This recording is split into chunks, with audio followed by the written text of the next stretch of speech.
6 by 16, 1 bedroom or double deck po siya. Aircon po yung ano po bedroom niya. Wide sala.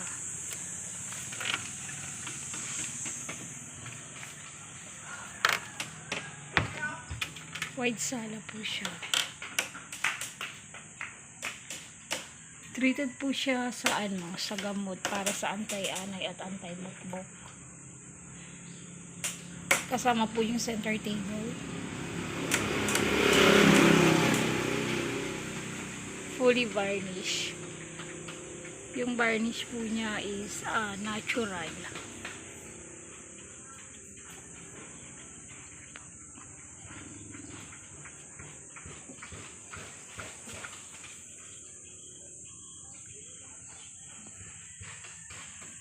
May maliit po na shelves or cabinet.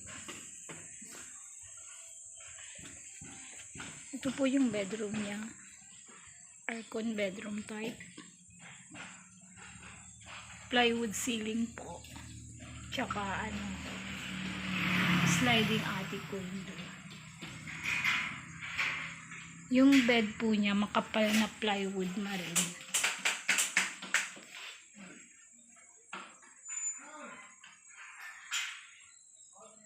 Yung sliding windows niya may screen. Medyo mahaba po yung sliding niya. And ito po. Tapos lagayan ng aircon. May putungan po. Yung hagdanan po is pasadya po. Dahil yung nag-order nito dito matutulog yung mga anak niya.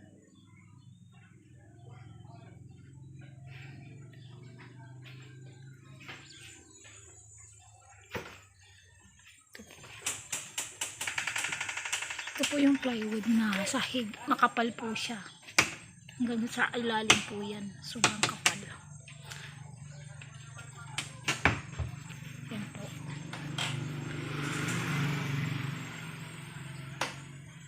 Yan po yung plywood.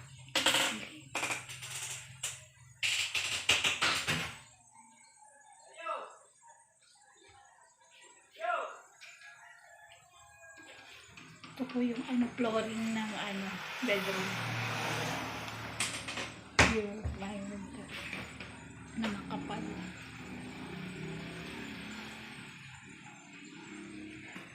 Yung size ng po niya bed is pang queen size. Tapos yung isa is single bed na po.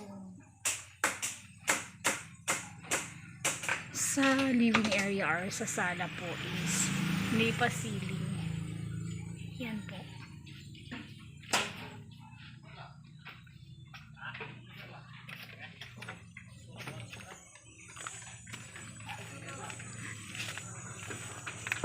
Yan po. Para hindi sisingaw yung aircon.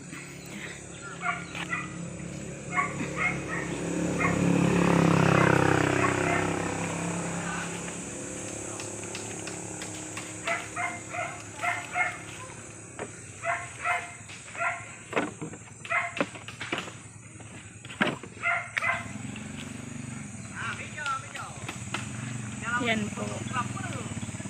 6 feet by 16 feet po.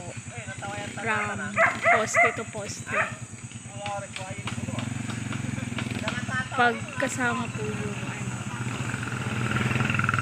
overhang ng bedroom. Additional 1 feet. Ito po. And pagkasama yung overhang ng roof, additional 1 feet. So, ang equivalent ng 6 by 16 na size na kubo is magiging 8 feet by 18 feet. Hanggang overhang ng yero po. Yan po. 8 po yung poste ng 6 by 16 feet. Tsaka may gutter po yung ano po niya, yung roof.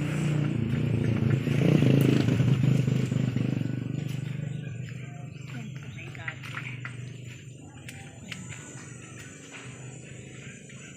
Magkabilaan po yan, may gutter. Tsaka doon po sa likod. Yan po.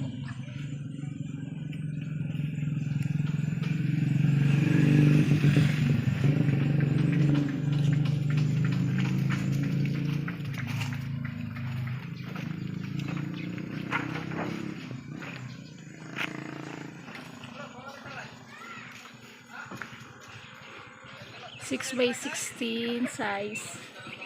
I-deliver po sa Bayambang Pangasinan ngayon.